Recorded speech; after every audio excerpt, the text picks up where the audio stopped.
At Harold Chandler's memorial reception, the room was still filled with quiet condolences when Richard Chandler placed a stack of documents in front of the widow. Haley Chandler stood in black. Her hands folded her face, pale from grief. "Sign it," Richard said loud enough for several relatives to hear. "You can't keep the house anyway," his wife Diane added with a thin smile. "It's better for everyone if the property stays in the family." Several guests watched in uneasy silence as the widow was pressed to surrender her home. None of them knew the truth. The quiet woman standing there had just inherited something far larger than that house.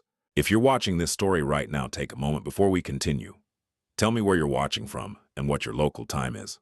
I always find it remarkable how many different places these stories reach, and if you believe that quiet dignity should never be mistaken for weakness, consider subscribing to the channel so you don't miss what happens next. Because Haley Chandler's story has only just begun. Haley Chandler had never been the kind of woman people noticed first in a crowded room.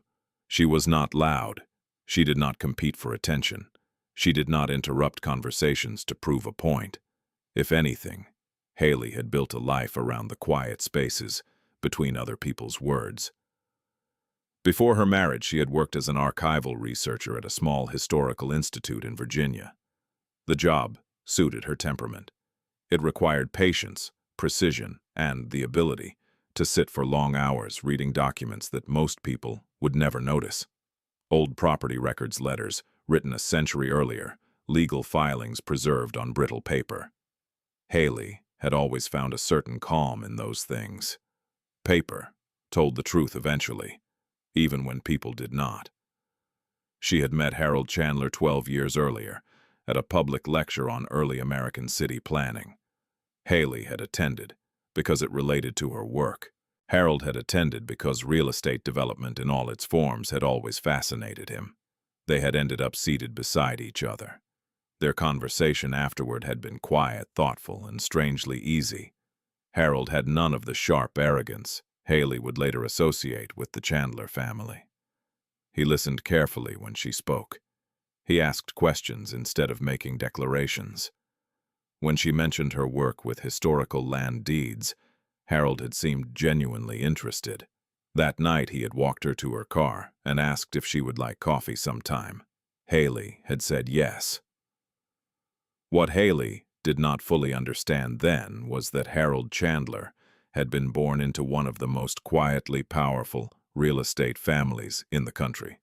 The Chandler name appeared on office towers, development companies, investment partnerships, and land trusts across several states. But unlike families that sought publicity, the Chandlers operated mostly through corporate structures and private holdings. They were wealthy in the way that rarely made headlines. Wealth that moved through law firms and boardrooms rather than magazine covers. But Harold had never seemed comfortable inside that world. He had grown up surrounded by it, but he kept a careful distance. When Haley first visited the larger Chandler family home for a holiday gathering, she sensed the tension almost immediately. Richard Chandler, Harold's older brother, had greeted her politely, but with the faint expression of someone examining a purchase he had not yet decided to keep. Richard was a tall man with controlled posture and an executive calm that felt practiced rather than natural. He spoke in statements rather than questions. Beside him stood his wife, Diane Chandler. Diane possessed the kind of elegance that never looked accidental. Her smile was always precise. Her eyes, however, rarely softened. Haley works in historical archiving, Harold had explained during introductions. Diane had nodded slowly. "How interesting," she said. The word interesting had carried a tone that did not quite mean what it suggested. Harold's younger sister, Melissa Chandler, had been friendlier, but noticeably cautious. Melissa tended to watch Richard before speaking, as though measuring her reactions against his. Over time, Haley learned something important about the Chandler family. They valued control.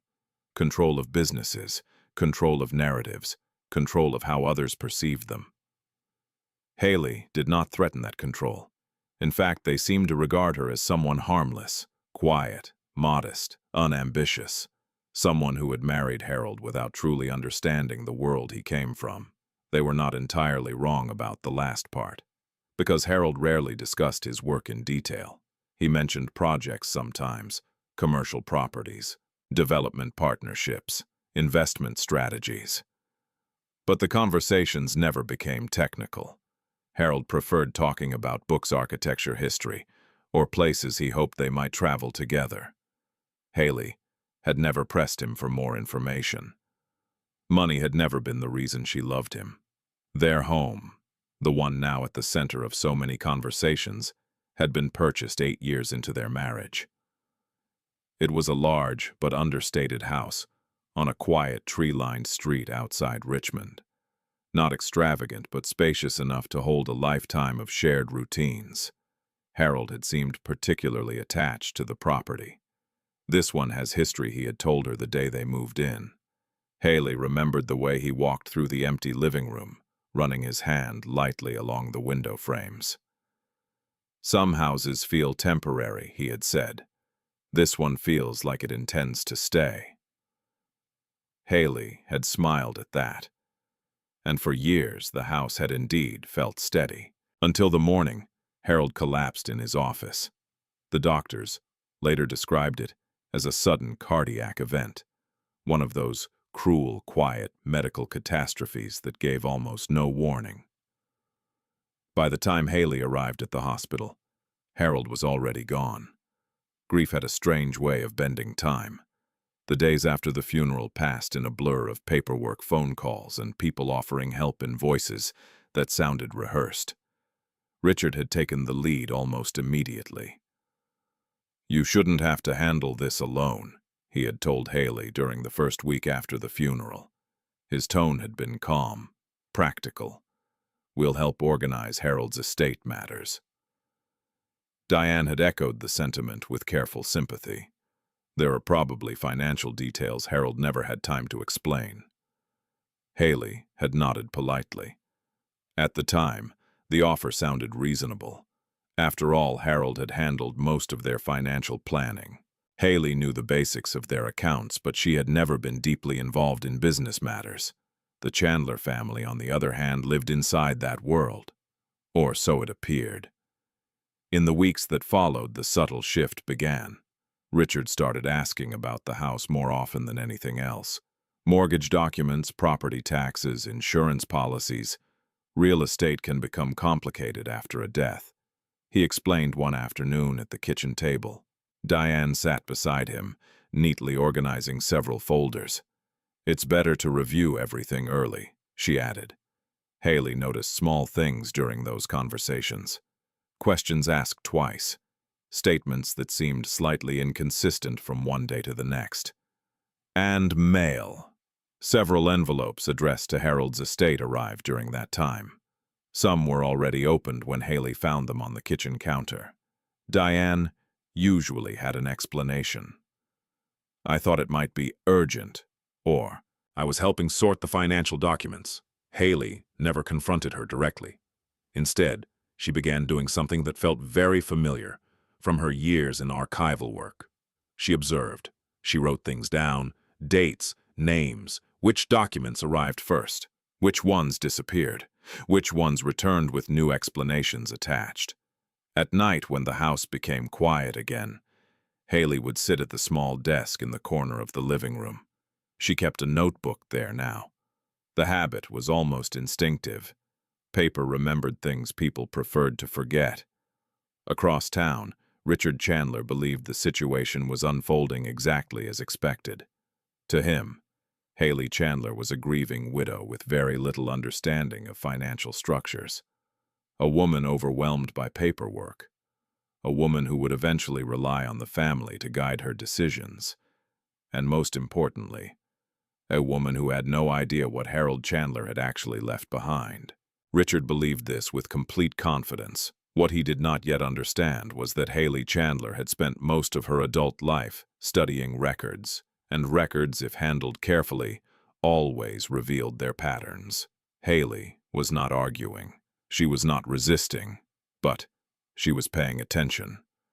And somewhere buried in Harold's unopened files and unanswered emails, there were truths the Chandler family had not yet imagined. Haley would find them. Quietly, methodically, the way she always had. The funeral for Harold Chandler took place on a gray Thursday morning, beneath a sky that seemed determined to remain perfectly still. The church stood on a quiet hill outside Richmond, a white structure that had watched generations of families arrive and leave under very different circumstances. Inside, the air carried the soft scent of polished wood and old hymn books. Haley Chandler sat in the front pew. Her hands rested in her lap, folded neatly the same way they had been during the memorial reception earlier in the week. The black dress she wore was simple, unadorned. The only jewelry she allowed herself was her wedding ring. She had not taken it off. Around her, people spoke in careful voices. Old colleagues of Harold's, business acquaintances, a few neighbors, some distant relatives.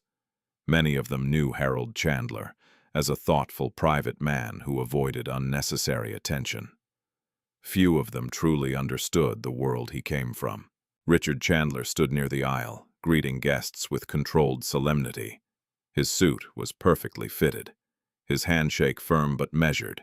He spoke like a man accustomed to directing events rather than merely attending them. "Thank you for coming," he said repeatedly. Beside him, Diane Chandler offered gentle nods and sympathetic smiles. Melissa Chandler lingered a little farther back, occasionally glancing toward Haley but rarely approaching. From a distance, the Chandler family looked united in grief. The narrator, however, already knew something. The room did not. Behind those quiet condolences, conversations were beginning to shift. After the service ended, guests moved slowly toward the reception hall across the church courtyard. Coffee was served. Plates of small pastries appeared on long tables. People spoke softly about Harold, how intelligent he had been, how unexpectedly his life had ended. Haley listened to these words without interrupting. She thanked each person who approached her. Her voice remained steady, but grief worked differently inside the body. Every sentence required effort. Richard eventually joined her near one of the windows. "You're holding up well," he said. Haley nodded faintly. "I'm trying." Richard glanced around the room before lowering his voice. "There are going to be quite a few estate matters to address soon." Haley said nothing. "We don't need to handle everything immediately," he continued. "But there are certain financial issues Harold left unresolved." The word unresolved settled between them like a small weight. Haley studied Richard's expression, such as she asked quietly. Richard gave a small sigh, as though reluctant to discuss unpleasant realities.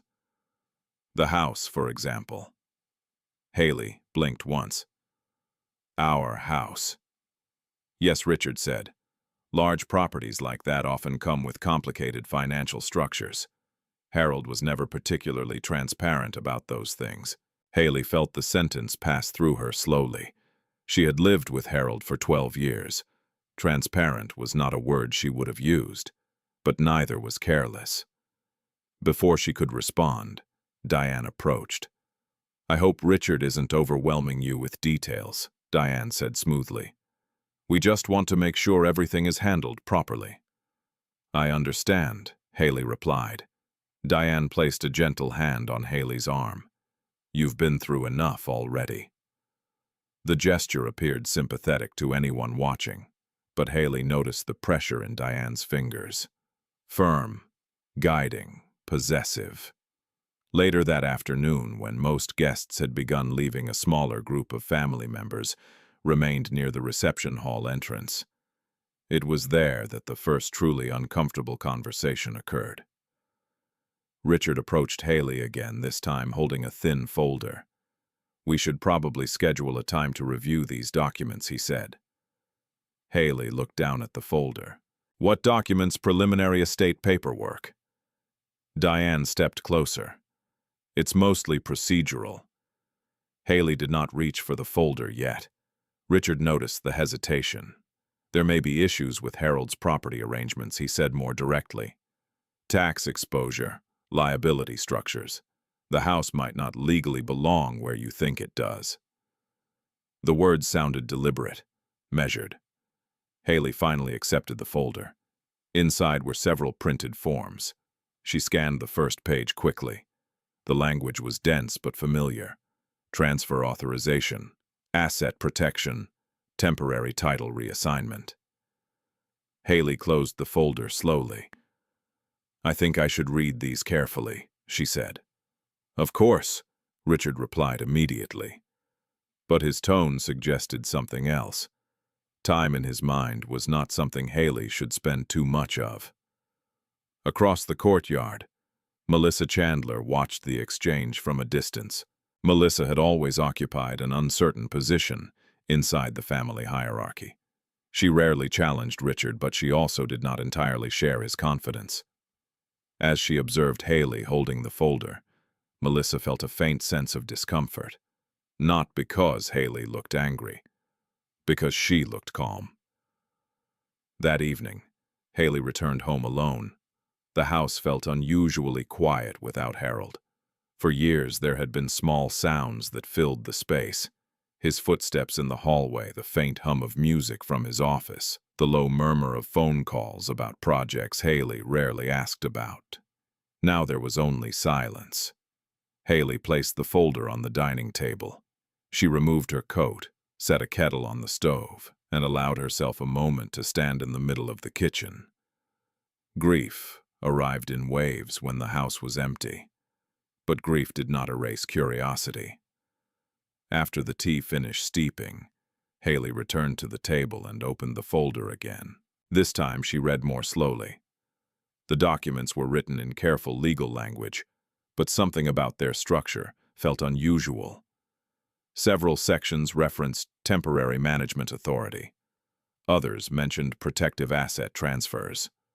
The phrase, family oversight, appeared more than once. Haley frowned slightly. She reached for the small notebook she had begun keeping during the previous week. Under today's date, she wrote several observations.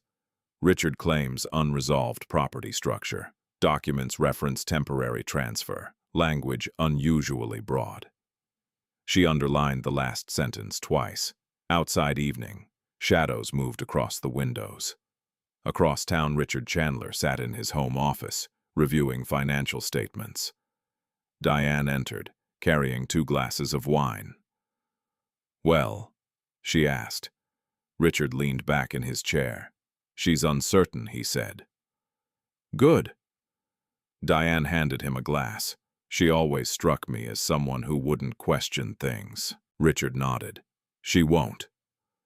Diane sat on the edge of the desk. "And the house?" Richard took a slow sip. "Once we move the title under temporary management, the rest becomes easier." "Do you think she'll sign?" Richard smiled faintly. "She will eventually."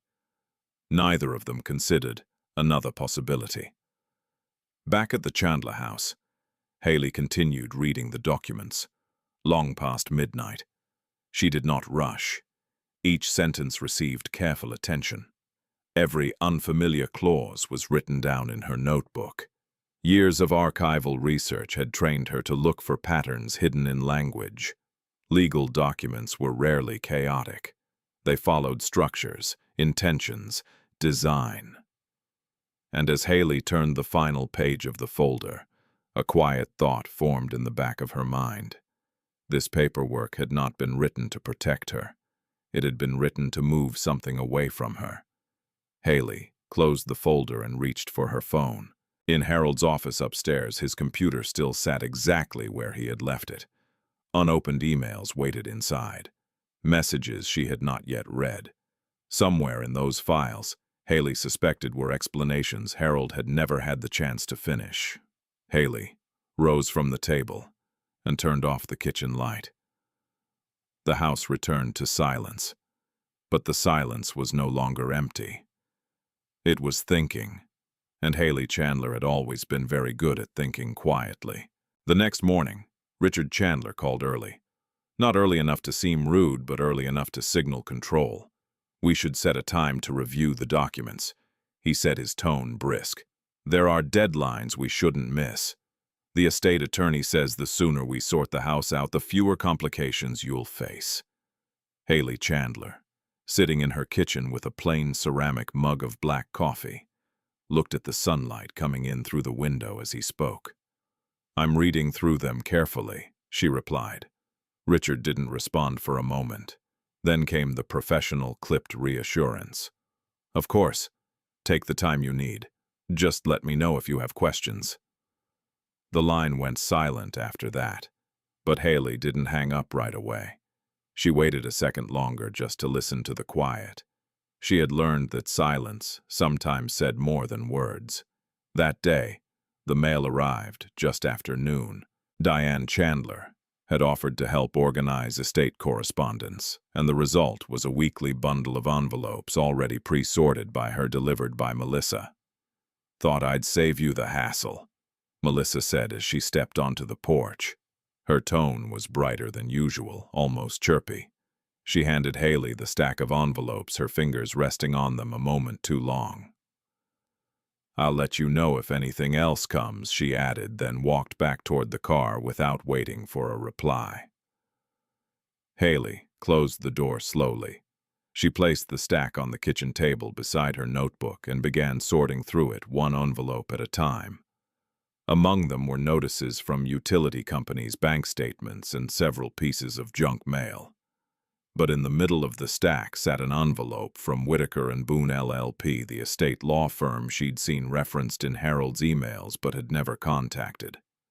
This one had not been opened.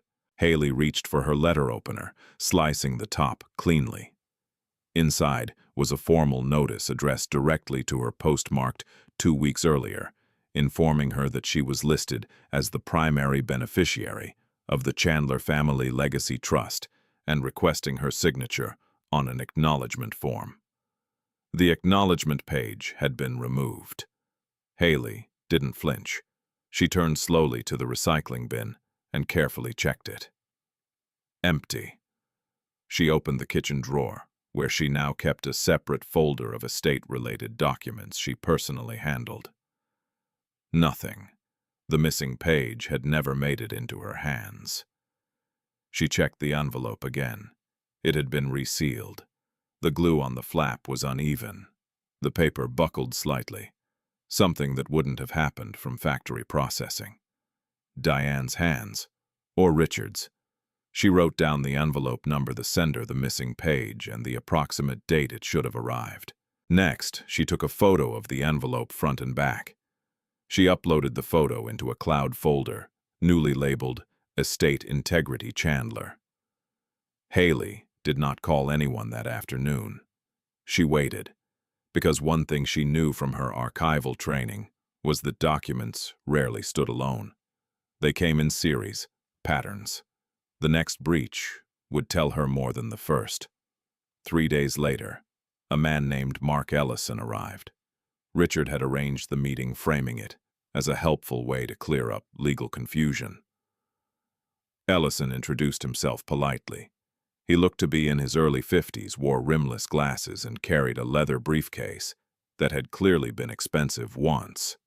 He entered the house like someone used to sitting in other people's kitchens, guiding them through papers they didn't fully understand. Haley offered him tea, which he declined. "We understand this has been a difficult time," he began. Haley nodded. "I'm not in a rush." "Good," he said, then placed a slim folder in front of her. "This is an updated version of the estate transition plan. It simplifies some of the complexities your late husband left behind." She opened the folder, but did not read the first page. Instead, she asked, "Are you my attorney?" Ellison blinked only slightly. "I was retained by Richard to assist the family." "I see," she said, flipping to the second page. "And what does that make me?" He offered a tight smile. "Someone we're trying to help." She turned another page. "Do you have power of attorney for me?" "No." "Am I being sued by any family members?" "No." "Am I under any legal obligation to sign?" These Ellison hesitated. "Not at this time." Haley looked up, her face unreadable. Then I'll read them when I'm ready. He gave another practiced smile and nodded slowly. I'm sure you will. After he left, Haley did not sit down right away. She walked through the house instead, room by room. It was something she and Harold used to do late at night when they couldn't sleep. They'd check the locks, the windows, sometimes just drift from one room to another in companionable silence. Now the house felt still but not empty. Every doorframe and cabinet held Harold's touch, the way he organized the pantry, the hooks he'd added to the mudroom, the slightly slanted bookshelf in the study. He had built this life with her, and someone else wanted to take it apart, carefully, legally, piece by piece. By the end of the week, Haley had documented the following 2 missing pages from estate documents. 1. Opened and resealed envelope from a law firm. 3. Duplicate authorization to transfer forms with slight changes in phrasing. A verbal statement from Ellison that she was under no legal obligation. She filed them chronologically and sent a secure email to Caroline Whitaker, whose name kept appearing in Harold's older files. The subject line read, Estate Inquiry, Haley Chandler. Caroline responded within hours. Her reply was brief but precise. Mrs. Chandler, thank you for reaching out. I've been trying to contact you for the past 6 weeks. We have several matters to discuss. Would you be available for a confidential video call tomorrow morning? The next morning, Haley sat at Harold's old desk, the email app open, notebook beside her, legal folder organized by date. When Caroline Whitaker appeared on screen, she was seated in a firm's glass-walled office. Early 40s, direct eyes, a voice that didn't waste syllables. Before we begin, she said, May I confirm your identity and that you're alone? Haley nodded. Yes, I'm Haley Chandler. I'm alone in my home. Good, Caroline said. Then I need to tell you something immediately. Haley's hand moved slightly, a pen resting on the page. Go ahead. You are the sole beneficiary of a holding trust valued at over $5 billion, Caroline said. Your late husband created it under privacy protections, and based on what we're seeing, there are signs someone has been attempting to intercept or delay communications intended for you. Haley did not gasp. She did not cover her mouth. She did not ask how much that number truly meant. Instead, she wrote the words down in her notebook, slowly, carefully. Then she looked up. What do I need to see first? Haley Chandler didn't sleep much that night. Not from shock, not even from fear, from clarity. The kind that comes only when everything people have tried to hide begins surfacing in the same moment. She sat by the window in the living room for most of the night, surrounded by her notes, the folder of questionable documents and the echo of Caroline Whitaker's calm voice, repeating a phrase she couldn't forget: you are the sole beneficiary. Not partial, not contested. Sole. Somewhere in the back of her mind, Haley had always suspected Harold was shielding her from something, but she never imagined it would be this. By dawn, she had created a private backup of every document, scanned, encrypted, stored to multiple secure cloud locations. She labeled folders by date, origin, and signature chain. The house for her had now become more than shelter. It was evidence, and it was a target. 2 days later, Richard arrived without warning. He knocked firmly, holding a new stack of documents, and smiled as if nothing in the world were amiss. Just thought we could simplify things, he said, stepping in. Haley didn't invite him to sit. She remained standing in the hallway, her arms crossed. This is a revised agreement, he explained, handing her the folder. Mark thought it might be easier for you to process. She didn't reach for it. I'm still reviewing the first version, she replied. This one clarifies some of the language, he added quickly. The house title, for example. It just ensures it's safely handled during probate. Haley's eyes stayed on him, still and unreadable. You mean moved? Richard paused, temporarily reassigned, just to reduce exposure. There's precedent for it. Exposure to what she asked softly. He hesitated just long enough for her to know he hadn't expected the question. Litigation. Possible claims from outside parties. Haley's voice remained even. Has someone made a claim against the house? No.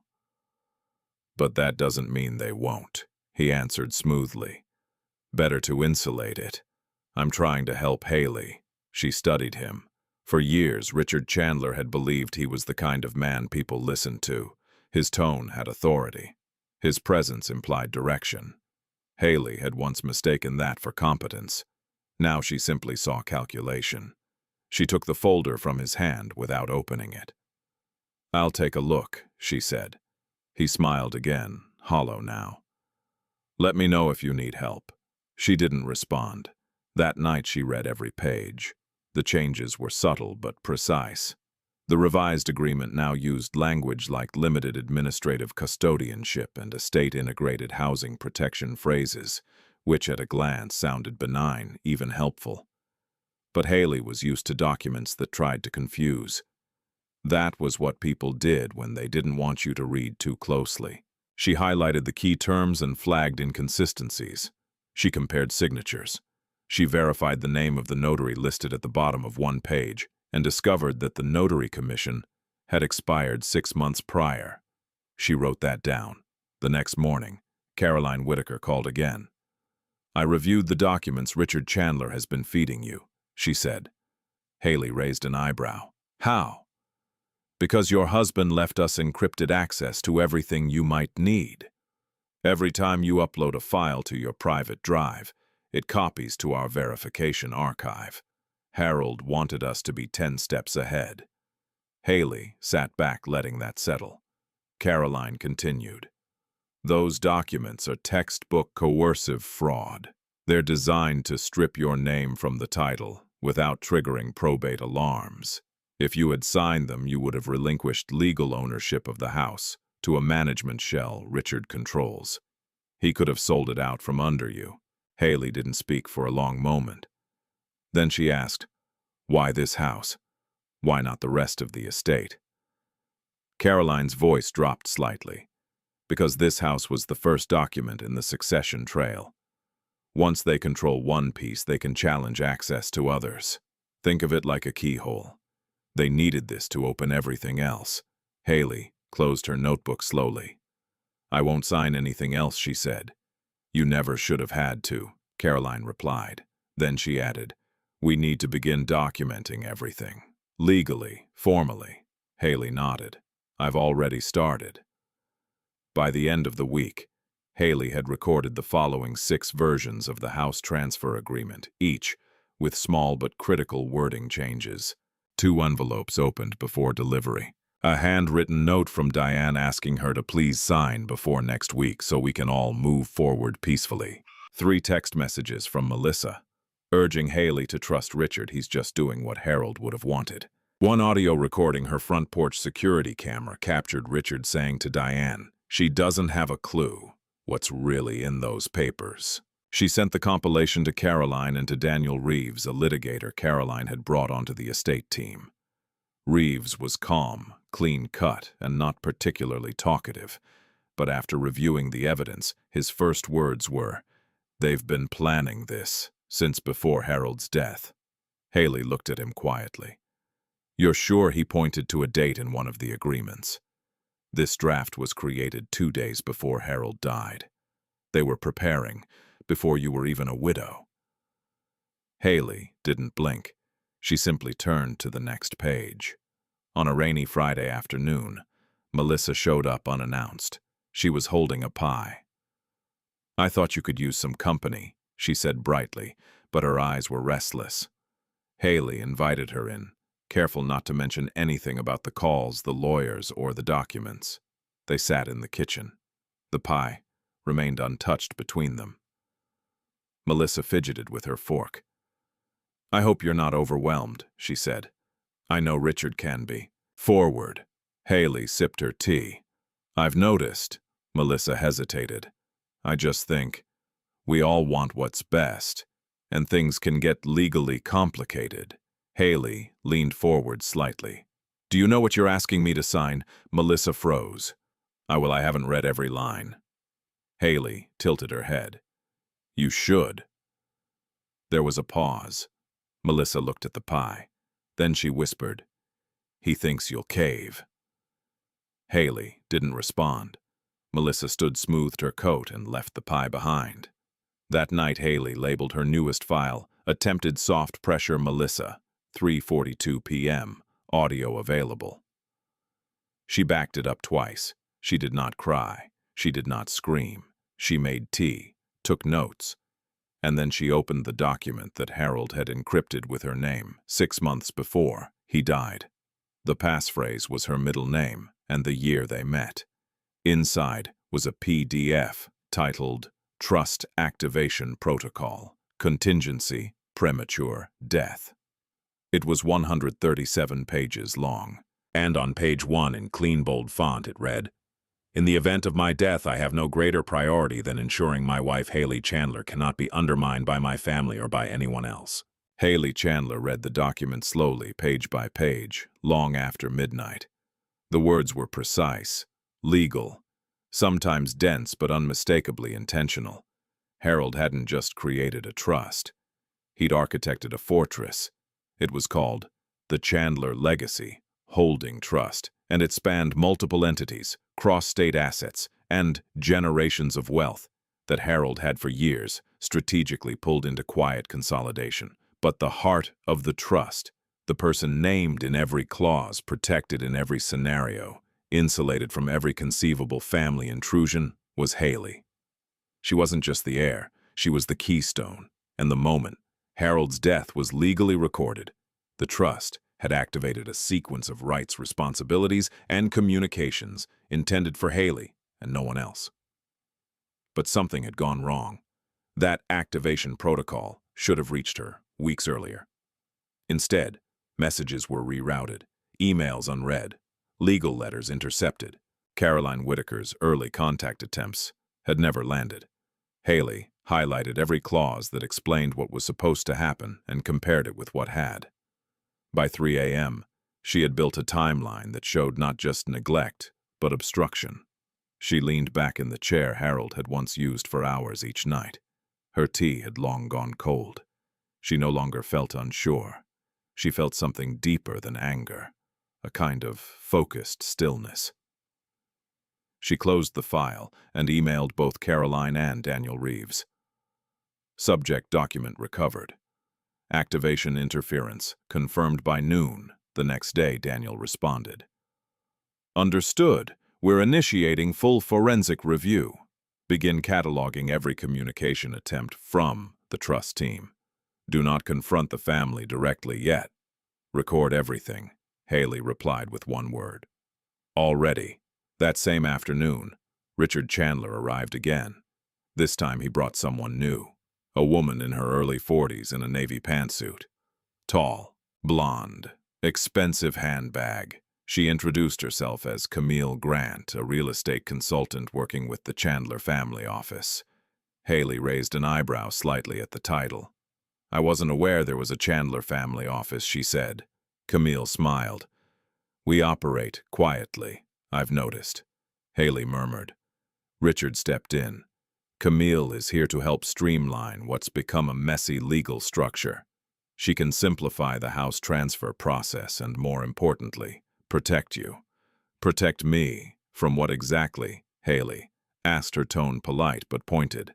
From exposure, Camille answered quickly. It's more than just the house now. There are commercial assets buildings in Atlanta, Dallas, and New York that will eventually link back to your name through succession. Public record. Haley didn't flinch. And that's a problem. Not if it's managed well, Camille said. But the media, the public, when wealth changes hands, especially to someone unexpected, there's risk. Headlines, lawsuits, opportunists. Richard nodded along. You weren't built for this, Haley. This world. Harold knew that. That's why we're stepping in. Haley regarded them both for a long moment. Then she turned to Camille. Do you have copies of the asset structures you're referencing? Camille hesitated. Not here. Do you know the names of the shell entities holding those buildings? Camille blinked. That's not relevant at the moment. It is to me, Haley said. Richard cut in, voice tightening. You're getting distracted. The point is, no, Haley said clearly now. The point is that you've tried multiple times to remove my legal claim to this home. The point is that you've intercepted communications meant for me. The point is that you've involved consultants and attorneys who never disclosed their real affiliations. Camille raised her hand slightly, smiling thinly. Let's not turn this into a confrontation. It's not, Haley said, stepping back. It's documentation. She pointed discreetly to the bookshelf beside them. On the middle shelf, blinking faintly, was a small unobtrusive audio recorder, motion-activated, time-stamped.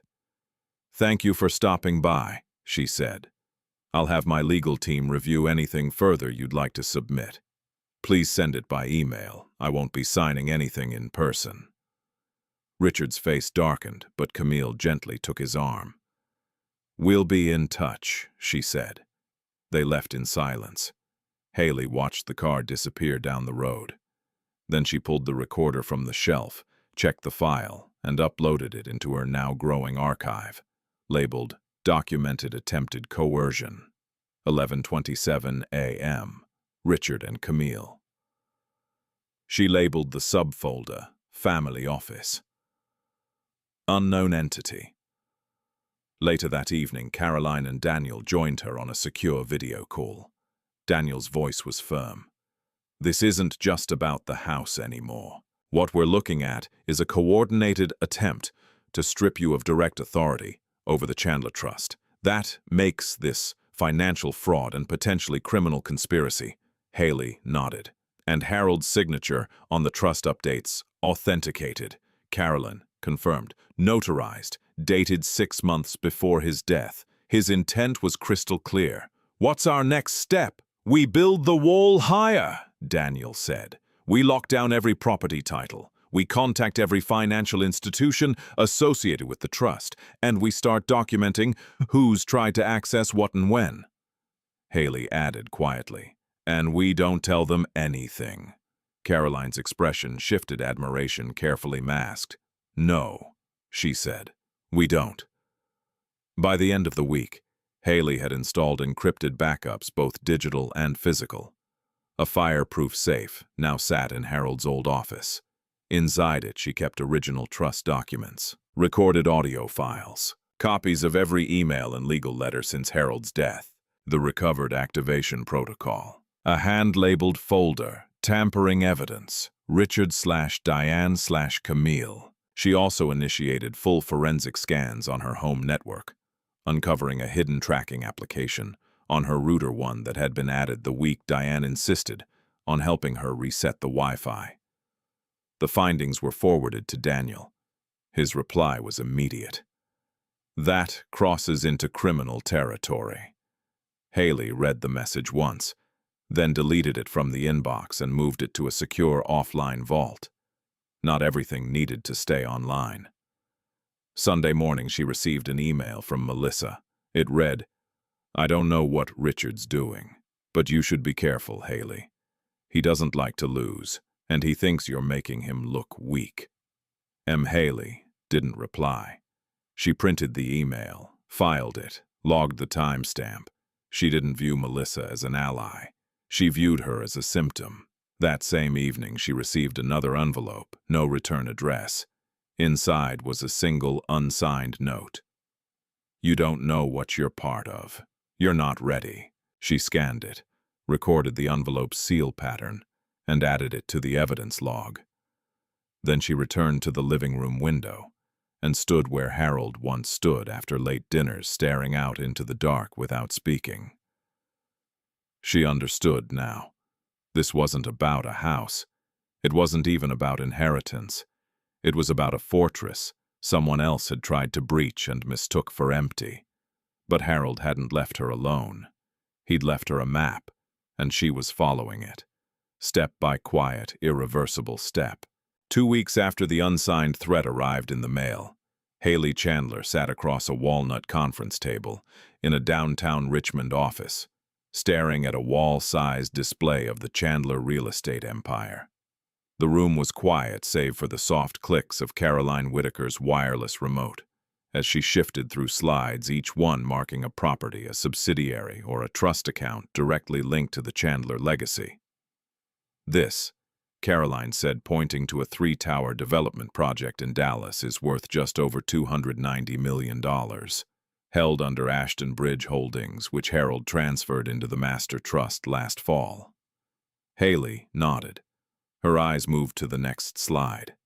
An office park in Midtown Atlanta, 10 buildings grouped under Canal River Partners, another Harold-owned shell entity. We're estimating total holdings at around $5.1 billion. Caroline continued, excluding residuals and pending leases.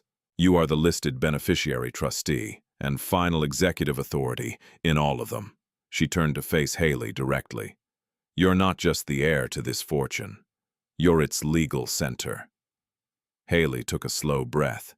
Then why did Harold never tell me? Directly. Caroline paused. He left notes on that. Harold believed the family would try to manipulate or coerce you if they knew. He wanted you protected from pressure until the structure was unmovable. And now Caroline didn't flinch. Now they're trying to dismantle it before you lock them out permanently. Haley's fingers tapped lightly on the table twice. They're failing, she said quietly. Yes, Caroline agreed. But they won't stop until they know the door's shut for good. That was why they were here today. This meeting wasn't just to inform Haley. It was to finalize the legal filing that would affirm her uncontested position as sole trustee and executor of the Chandler Legacy Holding Trust. No co-signers, no family board, no oversight by Richard Diane or any cousin buried inside one of the shell boards. Daniel Reeves entered a moment later, carrying a folder of signed documents. Everything's ready, he said, placing it before Haley. As she flipped through the last few pages, he added, once this is filed with the Federal Trust Registrar and the Virginia State Probate Index, it's binding. Haley paused over the final page. Will they be notified? Yes, Caroline said. As soon as the filings are complete, the transfer logs will trigger alerts to any listed entity that attempted access. Good, Haley said, and signed her name. Her pen moved without pause. The stroke of a woman not rattled by fear, but steadied by preparation. Later that night, Haley sat alone in the study, the glow from her laptop washing across the old oak desk. Rain tapped lightly against the window panes. Outside, the lawn was slick with spring mist. She opened a private spreadsheet, labeled Threat Vector Map. Chandler, Estate. It was something she'd created herself, each row identifying a form of interference, each column tracking date. Actor, method of approach. Document involved. Outcome, evidence attached. Richard had appeared in the sheet 9 times. Diane 5, Camille Grant 3.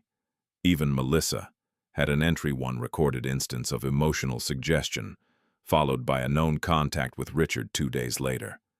Haley had organized it, not out of spite, but survival. She had come to understand that power wasn't loud. Power was knowing exactly what happened when and by whom, and having the record to prove it. It was that record that would protect her. Not revenge, not exposure, proof. The next morning, Daniel called. They're moving, he said. How Camille Grant contacted the bank in Atlanta that manages the Canal River escrow accounts. She claimed to represent a new board of directors overseeing Chandler South. Do they? Haley asked. No, but they didn't expect the paperwork we just filed. When the bank asked for authorization, they stalled. Haley looked out the window, voice calm. Good. Daniel continued. That same day, Richard contacted our office line, posing as your legal proxy. Left a voicemail. We have the audio. Haley's voice didn't change. File it. She didn't ask what Richard had said. She didn't need to. She already knew what desperation sounded like. By the end of that week, Caroline had updated the legal estate firewall, a term she used for the bundled protections now shielding Haley's inheritance. No document could be moved without her. No title could be reassigned. No escrow could be released. No transaction could occur without biometric authentication that Haley alone controlled. Caroline said it quietly during their final Friday meeting. "You're now the most secure individual asset holder on the Eastern Seaboard." Haley didn't smile. She nodded once. It was never about the assets, she said. It was about what they assumed I wouldn't notice. Caroline looked at her a long moment. "You notice everything." Haley said nothing in return. She didn't need to. That weekend, Diane Chandler sent an email. It was oddly warm, familiar. "I hope you're doing okay. We haven't spoken in a while. I know things have gotten tense, but we're still family. If you ever want to talk, you know where I am." Haley read it once, then forwarded it to Daniel with the subject line, "Attempted re-entry, 3:34 p.m., Diane Chandler." Sunday evening brought a new kind of message, this time a certified letter. The sender, Chandler Family Holdings, LLC, a dormant legal entity once used by Richard and Harold's father during a commercial expansion phase in the 1980s. Inside the envelope, a formal request for emergency restructuring dialogue. It claimed concern over public relations, reputational risk, and potential destabilization due to singular estate concentration. Haley read the letter twice. Now they were calling her a threat to their legacy. The irony was nearly perfect. She photographed the envelope, scanned the document, then placed the original inside the fireproof safe. On her digital map, she created a new entry, Legacy, Undermining Attempt, Phase Institutional. The cells turned red. She was alone when the final confirmation came in. A secure message from Caroline's office, marked Urgent. Trust reinforcement filings accepted and confirmed. All active attempts to dispute your authority now require legal challenge under fraud or duress. You are the sole recognized executor and trustee of the Chandler legacy. They have no more pathways left. Haley exhaled slowly. She didn't cry. She didn't smile. She simply stood, walked to the kitchen, and made tea. Then she returned to the study and began writing something in a new folder, this one labeled Statement of Record for whomever follows. She began with one sentence. They mistook silence for ignorance. And then another. They thought I wouldn't look. And finally, but I come from paper, and paper never forgets. The day after the trust filings were finalized, Haley Chandler drove out of Richmond for the first time in weeks. Not to escape, but to confirm. She traveled north toward Arlington to meet in person with a third-party forensic specialist, recommended by Daniel Reeves. His name was Miles Kerr, a former cybercrime investigator who now operated an independent firm specializing in digital tampering and estate fraud. Haley arrived precisely on time, wearing a navy coat, her hair pulled back in a way that made her seem both restrained and immovable. She carried a drive in her bag, encrypted, cataloged, containing every email header, file trail, digital signature, and network ping that could be used to verify the pattern of interference. Miles met her at the door. He was in his early 40s with a quiet energy and the weary sharpness of someone who had seen enough lies to know the truth by texture. "You're the one with the map," he said as he guided her into the secured office. Haley didn't ask how he knew that. Caroline had clearly briefed him. "I need it verified," she said simply. "Then we'll verify it." For the next 2 hours, they reviewed the archive. Miles moved quickly but never sloppily. He used 3 terminals, jumping between forensic scans, metadata overlays, and document chain of custody logs. Haley sat beside him taking notes, not because she doubted the process, but because it was her way to stay grounded. Somewhere in the second hour, Miles paused. "This email," he said, pointing to one of the earlier trust communications, was rerouted through a filtering node. Haley leaned in. Someone created a redirect. It split the mail stream. Yours should have gone to your account at 7:14 a.m., but it was delayed and reprocessed at 9:26 a.m. by a device on your home network. Haley said nothing. Then I never set that filter. I didn't think you did. He clicked again. The origin IP matches a session logged under a temporary user profile. Created the same day your sister-in-law helped you reset your router, Diane Haley said softly. Yes, Miles confirmed. She either installed or activated a pre-built exploit to siphon certain types of documents, most likely anything marked from Whitaker and Boone, or referencing the trust ID. Haley wrote it down. Then she looked at Miles. Can you certify that he nodded? Affidavit screenshots, logs, all admissible. Haley closed her notebook. Then let's build the report. By the following day, the forensic report had been completed, signed and filed under Daniel Reeves's advisement. Haley read every word of it, line by line, no dramatics, just evidence. The summary read, findings indicate targeted digital obstruction interference with estate-related communications and unauthorized manipulation of local network devices to delay or misroute legal notifications. Scope of activity suggests premeditation. Confirmed actors, Diane Chandler, strong attribution. Indirect access, Richard Chandler, probable beneficiary. With the forensic report complete, Daniel initiated the next legal phase, a pre-litigation notification of intent, not a lawsuit yet, but a formal signal that one was being prepared. It would be sent to Richard and Diane, directly triggering mandatory legal disclosures and freezing any further movement of trust-adjacent property. Haley approved the action without hesitation. Daniel asked if she wanted to attach a personal statement. She declined. The paper speaks. Meanwhile, the in-laws grew noisier. Richard began reaching out to neutral third parties, family, friends, former business associates, even a real estate columnist in a regional paper, floating subtle rumors that Haley was mismanaging the estate, isolating herself, refusing to consider collaborative family structures. The article never ran, but Haley's counsel acquired the draft through a mutual connection.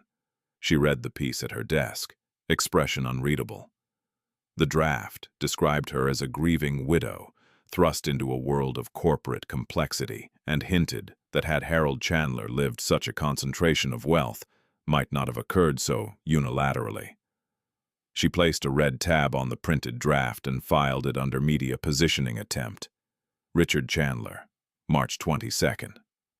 Then she instructed Daniel to send a formal cease and desist to the writer, citing confidential trust materials and reputational coercion.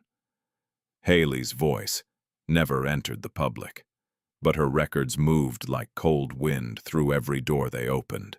A few days later, Melissa showed up again. No warning, just a knock on the front door around dusk. Haley opened it without expression. Melissa looked thinner, nervous. "I'm not here to cause trouble," she said quickly. I don't think I'm part of whatever Richard and Diane are doing anymore." Haley said nothing. "They've changed. Or maybe they've always been like this. I didn't see it before." Still, Haley remained silent. Melissa shifted her weight. "I think you're going to win, Haley. All of it. And I think they know it." Haley finally spoke. "This isn't a contest." Melissa frowned. "It feels like one. Only to people who think they're owed something." There was a long pause. Then Melissa asked quietly, "Will you come after them?" "No," Haley said. Melissa blinked. "Why not?" Haley stepped forward, her voice low. "Because if they fall, it will be under the weight of their own record. Not mine." Then she closed the door. By now, Daniel's team had assembled a comprehensive legal timeline, one that matched perfectly with Haley's own hand-kept documentation. The binder, color-coded, indexed, and clean, contained digital tampering logs, trust interference attempts, document forgeries and discrepancies, manipulated correspondence, property-level obstruction, banking delay patterns, intercepted communications, audio and video recordings from the Chandler residence. Everything matched, everything corroborated. The case was no longer hypothetical. It was prosecutable. Daniel sent one final advisory to the Chandler legal proxy: cease all further attempts to interfere with the estate. All future communication must come through legal counsel. We are prepared to move to formal charges. But Haley had no interest in seeing them humiliated in a courtroom. She didn't want headlines. She didn't want apologies. What she wanted, what she had always wanted, was silence and space to grieve the man she had loved, to manage what he had entrusted to her, to live without the constant hum of someone trying to steal what was already hers. And for that she would continue recording. Because the story wasn't finished, and the cleanest power was the kind no one saw coming. That night she wrote again in her private log. They pushed because they thought I wouldn't push back. They lied because they assumed I had no one left. But they forgot what Harold always knew: I don't shout. I write. The first official crack came not in a courtroom, but in a quiet corner office in downtown Richmond. A bank office, to be exact. Haley Chandler never intended to walk in that morning and hear Richard Chandler's name from a banker's mouth. She had gone to the Tri-State Wealth Division to finalize a routine authorization on one of the trust's smaller corporate accounts, just a $1.2 million property maintenance reserve under Stonehaven Commercial Holdings, one of the many mid-tier subsidiaries folded into the Chandler legacy. The banker, a polite man named Greg Foster, looked at her screen and blinked twice before saying, "That's strange. This authorization code was requested yesterday by your legal proxy." Haley paused. Her hand stopped mid-reach for the folder in her bag. "Proxy?" she asked evenly. "Yes, a Mr. Richard Chandler." Greg's eyes moved back to the screen. "He claimed you had delegated temporary access for liquidity assessment. He provided a power of attorney form." Haley's voice didn't change. "May I see it?" Greg hesitated but turned the monitor slightly. Haley stepped forward, pulled a small legal pad from her purse, and jotted down the date, time, and 3 verification numbers associated with the request. "Was the access granted?" "No," Greg said quickly. "Our verification system flagged it. His document wasn't notarized correctly, and his signature didn't match the ones on file." Haley nodded once. "Thank you." She closed the pad, stood slowly, and offered her hand. "Mr. Foster, you may be asked to provide a written statement in the future. Would you be willing to certify this interaction?" He blinked, startled by the directness, but something in her tone, the steadiness, the preparation, made him nod immediately. "Yes, of course. Good." Haley said, her voice soft but firm. "Keep the logs. Don't delete anything." She left without another word. By the time she returned home, Caroline had already received the alert.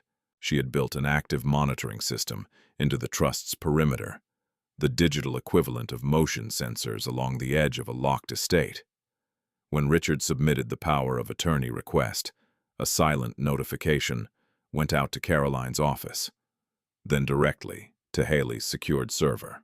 Haley forwarded the bank interaction notes, including Greg's name timestamp and the document hash ID. Daniel Reeves replied within the hour. "This constitutes attempted identity fraud. We are filing for a cease and desist with an injunction against Richard Chandler. Parallel prep for criminal referral." Haley's response was, "Brief proceed. Evidence catalog attached." She added the new incident to a timeline spreadsheet and labeled it clearly: "Unauthorized access attempt, Richard Chandler, POA forgery, March 29th row, 38. The rows were growing.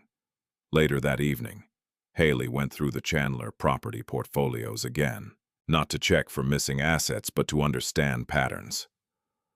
She began noticing clusters. Several commercial developments had seen erratic activity in the months before. Harold's death, sudden transfers of operational control, last-minute refinancing arrangements, unexplained withdrawals from holding accounts. They weren't obvious, not unless you laid the data side by side. But Haley was trained to read patterns. She printed out ledger pages and laid them across the dining table. By midnight, she had a working theory. Richard hadn't just tried to steal her home. He had also tried to restructure parts of the Chandler business behind Harold's back, likely during the months Harold had slowed down his health, faltering in ways no one recognized as serious. Only Harold had caught it in time, and instead of confronting Richard, he had quietly begun moving every asset into the trust, into Haley's name. And now every time Richard tried to regain control, he triggered the very traps Harold had set. Haley felt no satisfaction in that, only confirmation. The next morning, Melissa called. Haley didn't answer. She listened to the voicemail later. Melissa's voice was rushed, brittle. "They're falling apart, Haley." Richard's furious. "Diane won't come out of her room. They said you're turning everyone against the family. I'm just trying to understand what's happening." Haley saved the voicemail, time-stamped it, and added it to the audio archive. Family fracture. Voicemail. Melissa Chandler. 10:11 a.m. She didn't call back. The legal injunction against Richard was filed 2 days later. Haley didn't attend the hearing in person, but Daniel and Caroline did. They presented the attempted POA forgery, the digital communication logs, prior trust interference, the forensic report from Miles Kerr, and a sealed folder marked confidential video evidence, subject Chandler, R. March 17th. Inside that folder was a security camera, recording from Haley's front porch, the visit where Richard and Camille tried to help her make decisions about the house. Their tone had been calm, their strategy coercive. The judge read the summary, watched 2 minutes of the footage, and signed the order without requesting comment. Effective immediately, Richard Chandler was legally barred from attempting contact with Haley Chandler, claiming representation of the Chandler Trust, submitting documents on her behalf, accessing any property or entity under the trust structure. Violation would result in immediate civil penalty and criminal review. The court clerk emailed Daniel a scanned copy. Haley received it minutes later. She printed it out, read it once, and filed it in a folder, labeled Protections, Phase 1. That night she walked the house slowly, room by room, no longer to check for intrusion, but to understand what had been saved. The dining room, the place where Harold first mentioned wanting to buy the property outright. The study, the room where he spent hours reading blueprints, reviewing holdings, building what would become her inheritance. Even the hallway mirror, old and slightly tarnished, where Harold once stood behind her and said, "This house fits you," like it knows who you are. She sat on the edge of their shared bed and let the quiet settle. She was tired, but not afraid. At 2 a.m., she received an email from an anonymous burner address. No name, no greeting, just a sentence: "You'll never get the legacy clean. It's rotted all the way through." Haley forwarded it to Caroline. Then after a moment she opened a new document. She titled it, "Legacy Log, External Perceptions," she wrote. "They think it's rotted because they touched it with their own hands, but Harold kept it clean. He gave it to me, and I am not them." She saved the document, encrypted it, backed it up, then turned off the lights, because tomorrow would come, and with it more paper, more proof, more quiet power. The recording was nearly perfect. It began with the soft creak of Haley Chandler's front gate, captured by a motion-activated security camera, discreetly mounted near the porch light. The timestamp showed 11:14 a.m., exactly 2 weeks before Richard Chandler's forged power of attorney attempt. The lens caught Richard's face as he approached the door, followed closely by Camille Grant. They didn't know the camera was there. It was small, embedded in the trim, and its audio feed was more than sufficient. Haley had reviewed the footage in private that night, listening frame by frame, not because she needed confirmation, but because truth deserves to be seen plainly. Richard had knocked. Camille had done most of the talking. "You have options," she said smoothly. "And this one ensures you're not buried in administrative debt." "I'm not in debt," Haley's voice replied from behind the door. "Not yet," Richard cut in. But if you mismanage Harold's assets, they can become liabilities. Haley had stood quietly behind the storm door listening. Trusts like this. They're complicated, Camille continued. They attract audits, legal reviews if you miss a filing or delay a payment. Who said I missed anything? Neither answered. Then Richard quietly, we're offering you protection. And Haley, still calm, or trying to take what's not yours. There was a pause, long enough to mark the moment where their confidence began to fray. Then the final sentence from Camille. You don't understand the legacy you've stepped into. Haley didn't reply. She simply closed the door. And now, 2 weeks later, that entire conversation had been certified, transcribed, time-coded, and placed into a formal legal file. Its title, Audio Exhibit C, Undisclosed Coercion, Chandler/Grant. It would not be posted, not released online, not leaked to press. That wasn't Haley's way, but it would be used in a court of law if necessary. Proof didn't need to shout. It just needed to exist. Meanwhile, Daniel Raves was preparing a secondary report. Unlike the injunction against Richard, this one was proactive, a record of patterns intended for future action should Diane or Camille re-enter the picture through proxy or silence. It was titled, Indirect Manipulation Timeline, Chandler Estate. And its contents were chilling. One bank representative noted that Diane Chandler had called to inquire about balances on a joint property maintenance account. A former Chandler employee from a New Jersey-based holding company reported receiving a strange call asking if Haley was planning to dissolve the board that didn't exist anymore. And a background check showed Camille Grant had previously been investigated, but never charged for misrepresenting her authority in a series of estate negotiations involving a disputed vineyard trust in Napa. Haley reviewed every page. I want a wall around every entity, she told Daniel. He nodded. Then we build it. In parallel, Haley began contacting the property managers across the Chandler portfolio, quietly, one by one. She didn't announce her authority.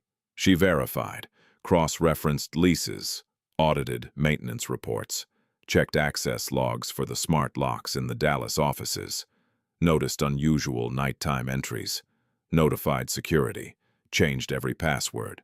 Within 10 days, Haley had locked down more than 70% of the Chandler Trust's holdings at the operational level. The remaining 30% was pending paperwork underway. She did it without a press release, without a single public statement. No one in the Chandler family even knew it was happening, because they weren't looking where Haley looked. They were still fixated on the house, still clinging to the belief that if they could just break her confidence just once, they could reclaim control. What they didn't understand was that she never led with emotion. She led with record, and then came the envelope. Hand-delivered, no return address, inside a printed email exchange between Diane and an unnamed lawyer, an estate planner based in Connecticut. The tone was urgent. There must be a way to contest spousal dominance of a trust posthumously. I don't care what his intent was, if we can question her capacity that gives us leverage. Isn't there something? The lawyer's reply was curt. No judge will invalidate a trust this airtight, especially not one designed by Harold Chandler. If anything, your attempts are undermining your position. Haley stared at the page, then folded it, scanned it, filed it under desperation. Diane Chandler, April 3rd, printed threat. The delivery method was a message in itself. Someone inside their circle wanted her to see it. Not everyone was loyal, and not everyone wanted to go down with the Chandlers. That same week, a banker from Manhattan called her. Andrea Lee, head of private client services at Merchants Equity, had been monitoring one of the dormant holding accounts Harold had opened years ago under the name Brimstone Ridge Partners. I thought you'd want to know, Andrea said, voice low and precise. There's been a recent attempt to establish secondary access. Haley didn't respond right away. Andrea continued. It came through a shell firm tied to someone named Grant, No last name given, but the EIN matches Camille Grant's business registration from 2018. Haley closed her eyes briefly. Did it go through? No, Andrea said. The moment we ran it against the trust database, it flagged your name. You're listed as sole controller. All others require notarized authorization and a live confirmation. Thank you, Haley said. Andrea hesitated. May I ask, why aren't you pursuing criminal charges yet? Haley looked out the window. I'm not done watching them, she said. That night she opened her estate map again. This time she didn't add a row. She added a layer, a visual web of who tried to access what when through whom. She labeled each strand. Soft attempt, Richard. Hard interference, Camille. Backdoor query, Diane. Witness leak, unknown. Institutional resistance, Brimstone. She stared at the screen for a long time. Then added one final entry centered at the top, Haley Chandler. Silent operator, and beneath it in parentheses, the last person they expected. In the following days, 3 things happened. Melissa Chandler sent flowers, a white arrangement with a card that read, I didn't know how much you knew. I do now. Camille Grant vanished. Her business website was taken down. Her email address bounced. Her LLC dissolved. Richard Chandler changed attorneys, a quiet switch but telling. The new firm specialized in asset preservation and litigation avoidance. Haley didn't react to any of it publicly. But she marked it all, as she always had, as Harold once did. And somewhere in her quiet heart, she felt the shape of the truth settle into place. Not triumphant, not vindictive, just inevitable. Because she hadn't built a case, she had documented a reality. And one day when the weight of their actions pressed back on them fully, they would not remember a moment when she raised her voice. Only that she never dropped the pen. At 9:07 a.m. on a mild Tuesday morning, the first certified letter arrived at Richard Chandler's residence. A second was delivered to Diane's office, less than an hour later. A third was routed quietly, discreetly, to Camille Grant's now vacated business address in Alexandria. Each envelope bore the same return address, Reeves and Whitaker, LLP. Each contained a formal notice of legal preservation request, and beneath the formal language, beneath the call to suspend deletion of records, communication logs, and financial transactions, was something quieter, colder. A line in bold font, you are now considered a party of interest in a pending legal review surrounding attempted trust interference, document falsification, and potential financial fraud. Haley Chandler did not witness the moment Richard opened his envelope. She didn't need to. The documents themselves had already done the witnessing. Inside the Reeves office, Daniel sat at the long glass conference table, watching his legal assistant update the tracker board. Red magnets for delivered notices, blue for pending filings, green for confirmed digital traces, aligned with legal categories. Camille's bounce-back address showed a forward trail, the assistant said. We're tracking the redirect. Caroline entered moments later carrying a separate folder. We also received call logs, she said, from the financial firm in Chicago that manages Brimstone Ridge. Turns out Camille attempted to authorize a liquidation clause. She was denied, of course, but the request was recorded. Daniel nodded. Add it to the witness exhibit log. Group it under Grant. Already done. Caroline looked at him, and Haley Daniel glanced at his watch. She's already preparing her review index. In her home, surrounded by files, post-its, notebooks, and a map of interconnected documents pinned to corkboard walls, Haley was building something much more dangerous than a lawsuit. She was building clarity. She had spent the morning reviewing testimony drafts, timelines, and digital annotations. With every page, the narrative became more precise, not a story of misunderstanding, but one of deliberate erosion. They hadn't just tried to take what wasn't theirs. They had tried to weaken her confidence, distract her judgment, and corner her in grief. But grief was not the absence of power. In her case, It had sharpened her into something they never prepared for. At exactly 10:32 a.m., she clicked Submit on the first affidavit, a formal declaration of chronology supported by 62 pieces of evidence. The title read, Sequence of Events Regarding Interference with Chandler Legacy Trust. A second affidavit followed, minutes later. This one centered solely on the house, the place where it had all begun.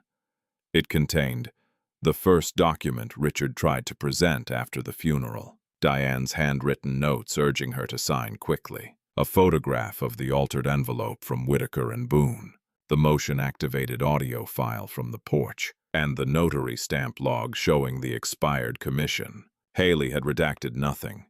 Each page stood on its own. No emotion, only documentation. At noon, Daniel called. "It's working," he said simply. "The filings, yes," he confirmed. "And the family knows. Richard's legal team tried calling ours 6 times today. We're not engaging yet. But they're rattled." Haley's voice stayed level. "And the estate, fully secured. All properties frozen under your exclusive trustee ID. All outgoing payments require biometric verification. We've confirmed this with every custodian." "Good." And Camille Daniel paused. "She's gone dark. No activity, but her previous attorney has acknowledged receipt of the preservation request." Haley nodded to herself. "They'll try to discredit me next," she said. "Yes. Let them." That afternoon, Haley began preparing her witness integrity folder. It was a binder containing names, dates, and corroborative messages from third-party observers. Nothing dramatic, just quiet affirmations from those who had seen things at the edges. Greg Foster, the banker who had flagged the forged POA. Andrea Lee, who caught Camille's asset access attempt. The paralegal at Whitaker and Boone, who remembered trying to call her in January and being told Mrs. Chandler isn't available right now by someone who didn't work for her. The notary official who confirmed Diane had used a stamp linked to her cousin in North Carolina. Each person had signed a declaration. Each declaration had been notarized and filed. The binder was a scalpel, not for attack but for precision. Haley closed it, labeled it, and slid it onto the second shelf of her private cabinet, right next to a thick, leather-bound copy of the Chandler Trust Master Record, embossed in gold. That night she received an email. Subject: "It's time we talked. Sender: Richard Chandler."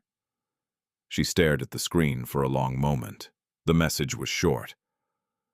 "You've made your point, but this doesn't have to go further. Let's discuss options privately. No lawyers, just family." Haley didn't reply. She forwarded it to Daniel with the note: "Preservation request. Violation attempt. April 10th, 8:44 p.m. Then she opened her journal and wrote, "They still believe this ends with conversation. They still think my silence is negotiable, but it isn't. It's the record, and the record is sealed." The next day, Caroline scheduled a deposition prep session. They would simulate courtroom testimony, not because Haley needed to perform, but because she needed to control pace, tone, and scope. "You won't be provoked," Caroline said, setting her folders down. "No. You won't speculate. I don't have to. Then let's begin." For the next hour they rehearsed Q. "Why didn't you alert the family earlier?" "Because I was still verifying what they were trying to take." Q. "Do you believe they misunderstood the trust structure?" "Oh, no. I believe they understood it too well." Q. "Are you seeking restitution?" A. "I'm seeking accountability. Restitution is a consequence." Caroline closed her folder. "You're ready." Haley nodded. "It's not about readiness anymore," she said. "It's about being done waiting." Across town in a townhouse filled with silence, Richard Chandler sat at his desk, surrounded by crumpled legal drafts. Diane stood in the hallway, arms crossed. "She's not bluffing," Diane said. "She's just angry," Richard muttered. "No, she's organized." That word lingered. It was the one they had feared most. Not vengeful, not hysterical. Organized, because organization meant endurance. because organized silence was louder than any defense they could muster. That same evening, Haley received confirmation from Caroline. Your full filing is now on record with the Virginia Trust Court system. We've preserved it for civil escalation if necessary.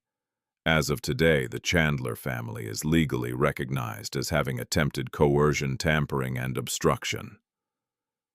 Haley stared at the screen, then turned off her lamp, then walked through the house one last time before morning, not to check for threats, but to breathe in the place she had defended, one document at a time. The deposition room was colder than expected. Haley Chandler sat at the long mahogany table.